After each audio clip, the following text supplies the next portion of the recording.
Shalom jemaat yang dikasihi Tuhan Yesus Kristus.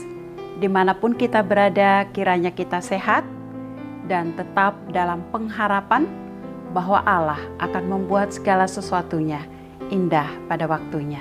Saya mengajak kita berdoa untuk merenungkan firman Tuhan. Bapa yang baik, Bapa yang penuh cinta kasih dan yang setia menyertai kami dan memelihara kehidupan kami. Sebentar kami akan merenungkan kebenaran firman-Mu. Roh Kudus, terangilah hati kami, untuk kami boleh mengerti dan kami taat untuk melakukan kehendak-Mu. Dalam nama Tuhan Yesus Kristus kami berdoa. Amin. Bacaan kita hari ini terambil dari Habakuk 3 ayat 17 sampai ayat 19. Demikian firman Tuhan. Sekalipun pohon ara tidak berbunga, pohon anggur tidak berbuah, hasil pohon zaitun mengecewakan.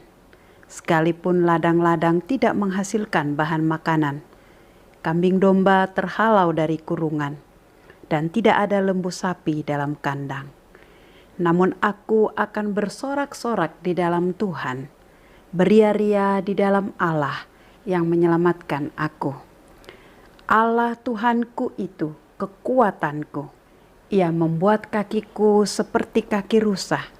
Ia membiarkan aku berjejak di bukit-bukitku. Saya memberi tema kita hari ini, iman di tengah kesulitan. Apakah Anda setuju dengan pernyataan ini? Mempercayai Allah ketika keadaan baik-baik saja, itu adalah hal yang mudah. Tetapi mempercayai Allah di tengah-tengah kesulitan, kesesakan, itu adalah hal yang luar biasa. Jawabannya ialah iya. Hal ini kita belajar dari Nabi Habakuk.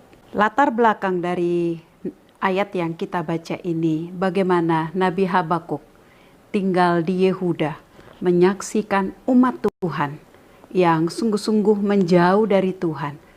Korupsi merajalela, kebejatan moral terjadi di mana-mana, dan orang saling mementingkan kepentingan dirinya sendiri. Dan juga di sana kita lihat sungguh penindasan terjadi. Dan Habakuk mempertanyakan Tuhan, kenapa Tuhan diam melihat hal ini? Hal ini dapat kita lihat di dalam pasal 1 ayat 2 sampai ayat yang keempat. Tetapi Tuhan menjawab bahwa Allah tidak diam. Allah akan mendidik umatnya, bahkan menghukum umatnya dengan mengirimkan orang Kasdim. Tetapi ini pun menjadi pertanyaan bagi Habakuk, kenapa Tuhan tidak adil mengirimkan orang yang jahat untuk mendidik umatnya. Bagi Habakuk dalam kitab ini, sulit bagi dia memahami keadilan Allah. Tetapi pada akhirnya, dia menaklukkan hatinya, menaklukkan pikirannya, bahwa iman Allah yang dia percaya adalah Allah yang setia, Allah yang adil, Allah yang tetap memelihara umatnya. Sehingga itu yang memampukan Habakuk untuk boleh berkata, sekalipun kesulitan yang sangat berat terjadi, aku akan bersorak-sorak di dalam Tuhan. Pelajaran rohani apa yang kita dapatkan hari ini? Kita belajar dari Nabi Habakuk. Dia fokus kepada Tuhan, bukan kepada permasalahan. Dalam perjalanan kehidupan ini, ada kalanya kita mengalami kesulitan dan kesesakan. Masa ketika kita mengalami rasanya kita tidak punya kekuatan dan seolah-olah tidak ada jalan keluar. Jika kita hanya fokus kepada masalah kita, itu akan melemahkan iman kita, membuat kita menjadi tidak punya pengharapan. Tapi seperti Nabi Habakuk, dia menaklukkan hati dan pikirannya dan percaya kepada Allah yang setia, sehingga itu memampukan dia. Sekalipun kondisi di sekitar tidak ada pengharapan, sepertinya tidak ada jalan keluar, tetapi ketika dia memandang kepada Tuhan, fokus kepada Tuhan, dia menjadi kuat. Biarlah itu menjadi bagian dalam hidup kita.